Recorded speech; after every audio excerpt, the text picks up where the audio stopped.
everyone, my name is Desmond, and the product that I chose for my reverse engineering project is the Turtle Beach PX22 gaming headset. Now this product is highly mass produced, but I was very interested in the mechanisms within the headset that allow for so much adjustability. Now, I did start disassembly by, of course, removing the earpiece, and this isn't the focus of the project, but I was very interested in how all the three pieces of this earpiece are all actually stitched together. Most of the main body of the headset is held together with small Phillips screws that are all the same size for a very streamlined design.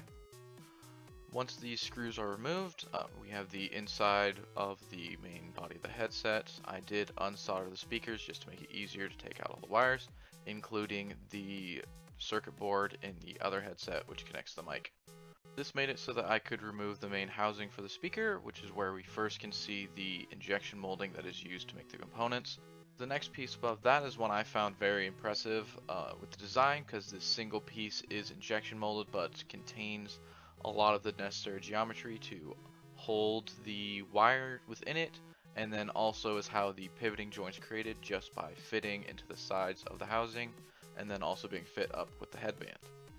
There's a lot going on with this piece, so I have this close-up image where we can see the draft on the inside surfaces for ejecting from the mold, as well as the seam being inside to keep the outer finish very clean.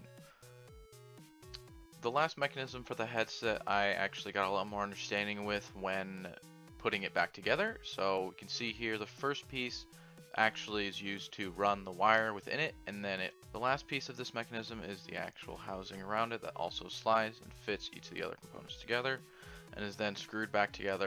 Now I won't make you watch me put the whole thing back together, which required again some more soldering and screwing everything back together, but it is very interesting to see this whole product having all of these parts and pieces to it. Thank you.